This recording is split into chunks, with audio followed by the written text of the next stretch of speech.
Man, guys, I tell you, that little Troy built pressure washer has been worth its weight in gold, I tell you. So we got her cleaned off. Look at that. You can see what color the box used to be. Anyways, so yeah, there is some rust on these, so I'll just let it dry. Just tiny surface action. I'll just wipe them off real quick with like Scotch-Brite or something, or just something to do that after I knock these out. I'll just spray paint them. Yeah. Able to clean off the tank pretty good. Blast most of that stuff off there. Yeah, let her dry. This tank. How big this mugger is? It goes right way up there. But anyways, got a lot of it off. There's still some crap down there, but for the majority of it's off. It was looking pretty bad, and then you can see like how much more dirt, how much more dirt there is. So once it dries, I'll sweep it up. But yeah, man, I love that pressure washer, man. It saves a shitload of time, for real. So that's it. I'm going in. We got some wiring we got to tear up. There's some freaking Scotch locks that are busted and some janky stuff to these these side marker lights. So all right, that's it. Going in. It's too hot out here. My friend here is going to help me change the brakes. My little buddy.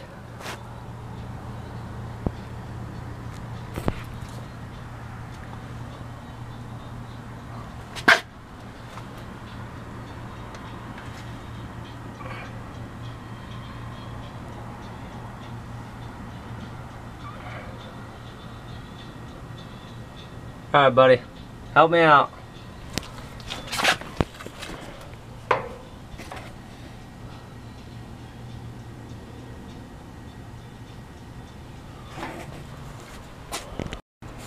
All right, guys, what's going on? It's another night on this sucker. Yesterday I got out here and I blasted off the bed. Let me plug in my light and we'll take a look.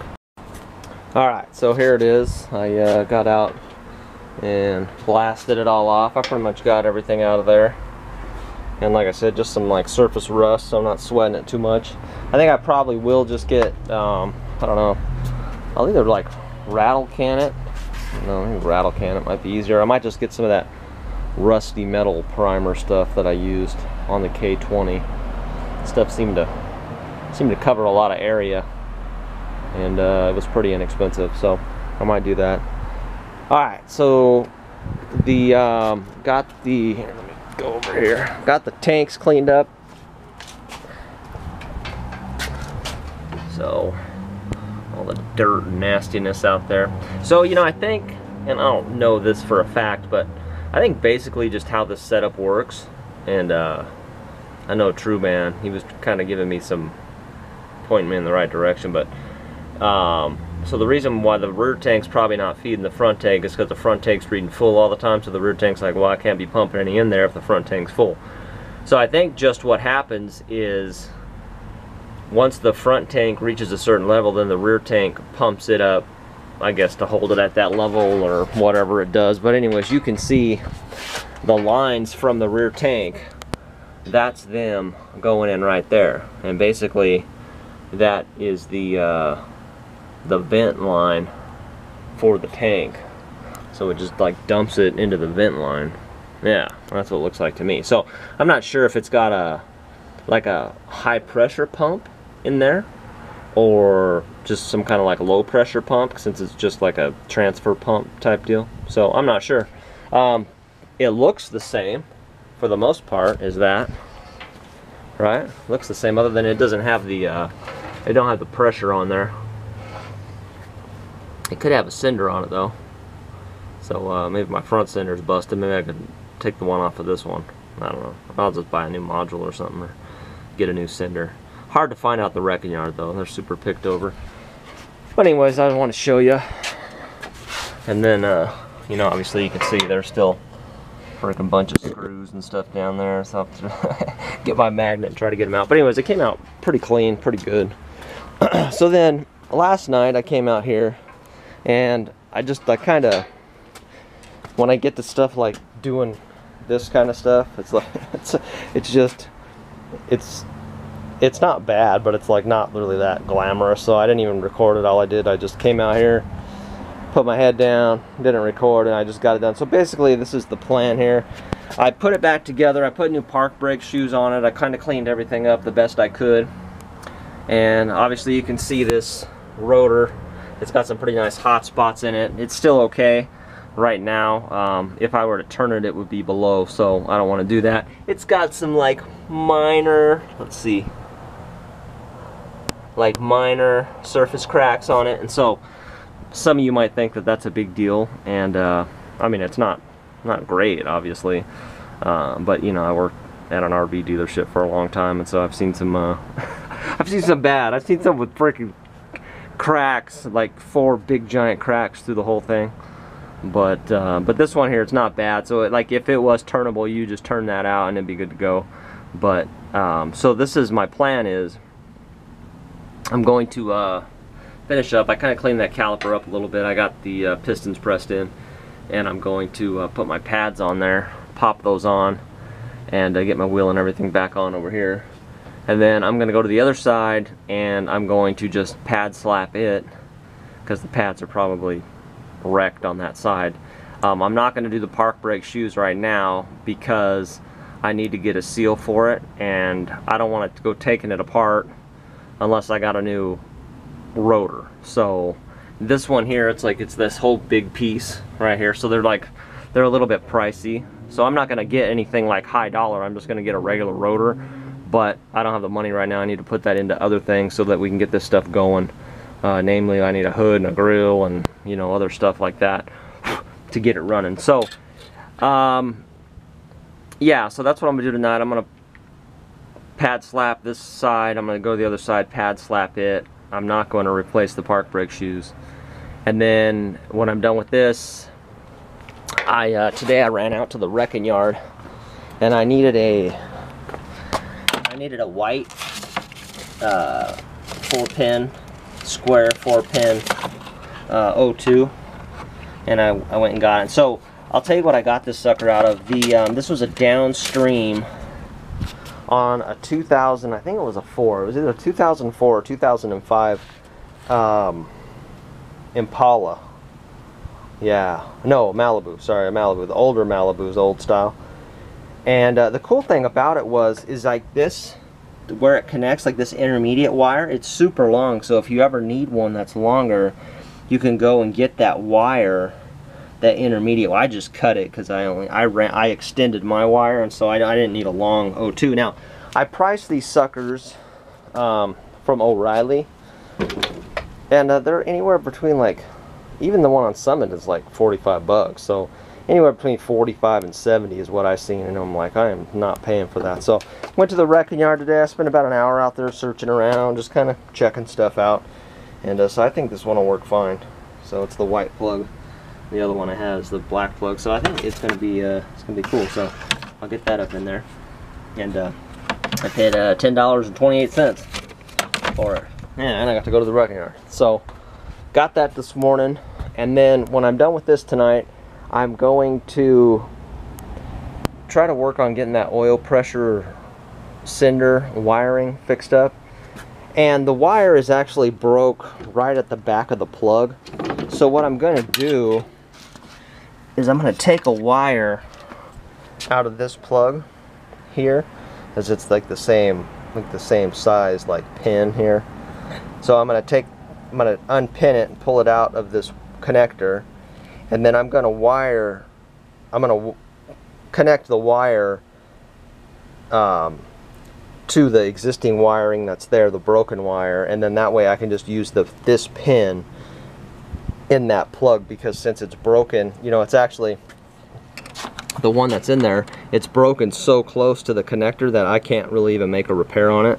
And even if I were to solder it or whatever, it's still too close. And then another thing about solder, I know, and I used to be the same way, you know. I used to be like, man, I'm soldering everything, it's got to be done right, we got to solder it.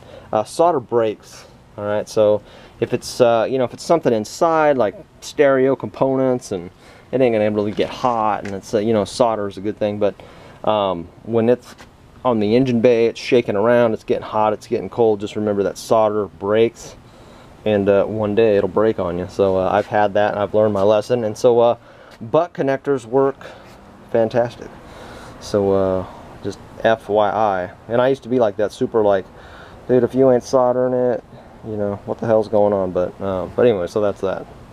That's that. Alright, so that's it. I'm gonna get going tonight. I'll record a little bit of this side and that side, do a little high speed action, and then should we talk about what I'm going to do with the back? I've kind of come up with a plan for extending the back, so you guys tell me what you think of the plan. So the bed, this is from front to back, this whole flatbed deal is 13 feet.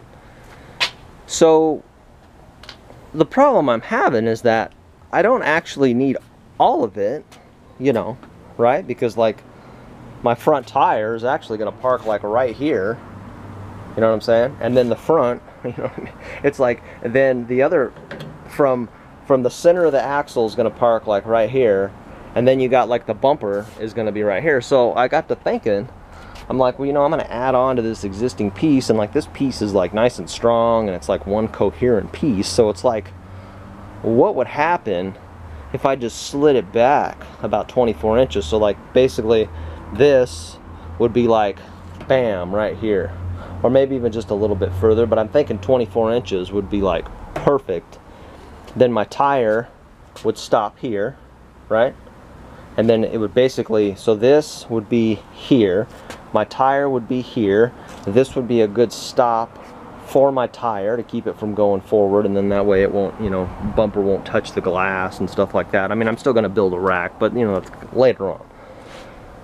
So that is what I'm thinking about. So basically, you know, loosening up some U-bolts, cutting this channel. I'd have to cut the welds on the channel, and then once I'm done cutting it, I would probably just drill a hole and put like a 1/2-inch bolt through it, because I don't know, I don't need to be welding over there next to the tank, and I think a 1/2-inch bolt will hold up just fine. So basically how that would work is I would cut this off here and here, and then it would just slide back, and then wherever I found my new location, I just drill, pop a big bolt in there, call her groovy. So in the back here, if you remember, I talked the other day about how it's connected back here. Basically, the this piece, this basically connects the hitch, and then the hitch comes up here and supports. So what I would need to do really is like cut this here, cut those there, cut the welds here, and then what I would do is just, I would slide it back, you know, and then I would end up, once this is all done and moved back, then I would end up like reworking this how I was talking about before. But I would basically just be like strengthening this piece, and so then my tire goes from riding like here, like the axle is like basically sitting like right here, maybe like right here ish. Now my axle is going to be like bang right here. So my axle is going to actually be up here, because this is all going to be slid back. And so then I'll have room in the front, and I can figure out what I want to do. If I want to, you know, make a box to carry some tools, or, you know, just do like a regular truck box like I have on the K10, or, you know, whatever, I can do that. So your thoughts on that? It's going to be some cutting, but I don't have to buy really any more material. I think I have pretty much all the material I'm going to need to like pull this off, and you know, just a little, maybe a little bit of welding. I would probably, once I slid it back, probably connect a piece of angle iron here or something, and then I would like cut this off and then use like some good channel, get rid of that channel, because I want more strength when I'm driving up it. You know, I want to make sure that I got enough, and then fix that spot over there. So I think that might be a pretty good way of doing it. It would, you know, obviously it would require some work, because you see I got to cut some welds here, but they're not super crazy. Just take a little bit of work. So, and then once I move it back, I would connect those uprights back there to the side of this channel here, probably like run a cross member and then connect them in there. So the hitch would still stay there, so I would still lose you know, the hitch is about probably in line with this, so the hitch would actually be in a little bit, but I wouldn't really necessarily take away any of the strength of the hitch, and I feel good about that. And then so then I'll try my stinger and figure it out, but I think that's the best way. So I don't know, you guys tell me. So I've been thinking about what the hell I'm gonna do with this thing, and so really that stuff there is not a problem. So I can either just I can almost probably keep everything where it's at on the side of the bed and just you know, get longer hoses. I mean, I could relocate the fuel fill, but I think I could just run longer hoses and be just as good. So that's what I'm coming up with. Basically, instead of like adding to the box and adding more weight and adding more material and adding to it, why don't I just slide it back? And then basically I can, this is a plenty enough for the wheelbase. It's just, you know, my wheelbase stops here, and then the rest of it is like the front of the truck. So I don't know, you tell me what you think. I think been doing a lot of thinking on it. I think that's probably what I'm gonna do. So let me get your thoughts on that. I would appreciate that, and I'm gonna get going here. I'm talking your freaking ear off. All right, well, a little bit of a bummer. It looks like I got the wrong brake pads. They're freaking too small. So I don't know, usually Summit's pretty good about matching up parts, so I ordered them for the rear of a 3500. So I don't know, the shoes are the same. I don't know, maybe these are like bigger brakes than I don't know, than a normal 3500. I mean, I wouldn't really think that they'd be different. This is 11.5-inch axle. So I will yeah, I don't know, do a little research. Hopefully I can go get the right pads or whatever. Maybe those ones will work on the front. Who knows? I'll have to look it up, cross-reference. I didn't pay that much for them. Just I got some regular semi-metallics just to hold me over until I bought some upgraded brakes. So anyways, yeah, so that's kind of a bummer. I want to get it back down on the wheels tonight. That way I can move it around a little bit. But I'm going to throw that O2 in and try to fix that wire, and we'll go from there. I fixed the oil pressure sender. So I had the wrong connector. I had like the old style. It had a little bit bigger of like a weather pack deal on it, but I was able to like cut it off and get it in there. And so I got it, I butt connected it, and then I didn't do the greatest tape job in the world. So yeah, that kind of sucks. But so interestingly enough, I'm noticing on here that when I clear the codes, my fuel reading goes to about a half a tank, or a little bit above half a tank, and then it reads the code, or then it, you know, it gets a fault code that the rear pump has a high signal because I unplugged the rear pump. So I'm unsure of exactly what it's doing, if it like needs to read both of them all the time, or exactly what it's doing. I'm not sure. So we'll see. But my trouble code went away, so hopefully that doesn't come back. I'll rescan it again. Hopefully that O2 is doing its job. So it looks like we got pretty good oil pressure at idle. Let's see. Comes up as I rev it.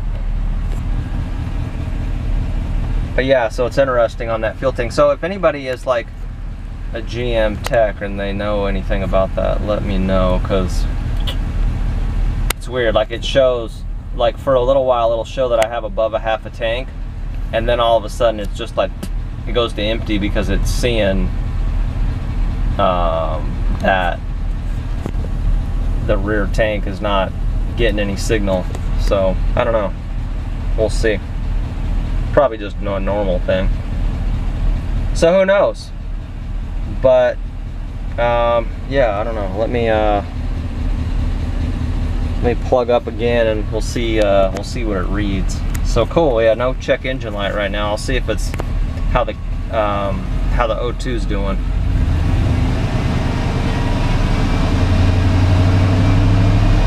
Yeah, awesome. Happy about that.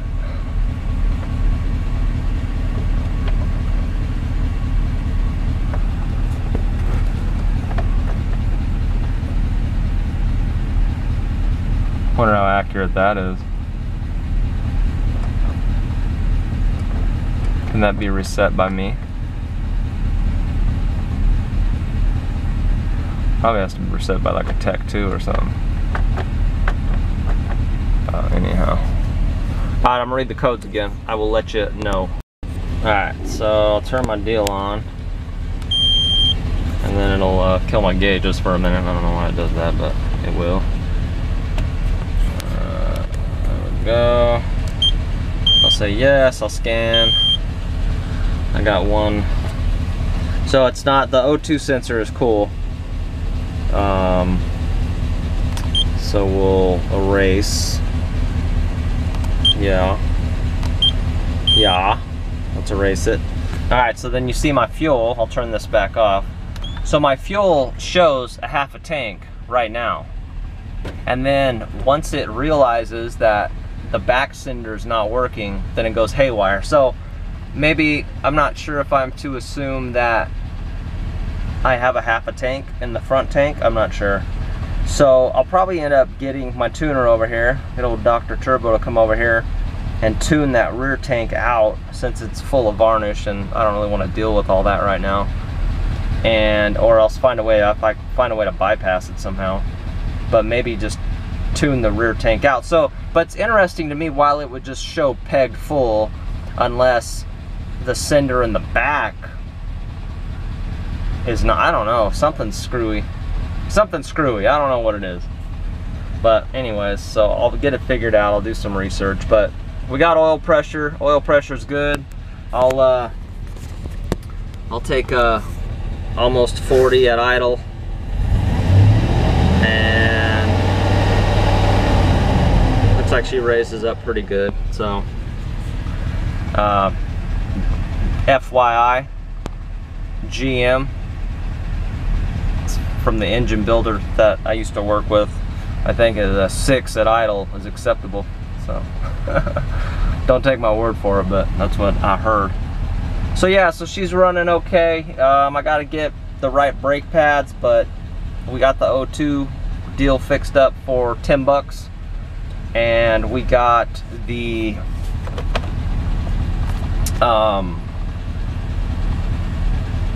got oil pressures reading. So that's kind of cool.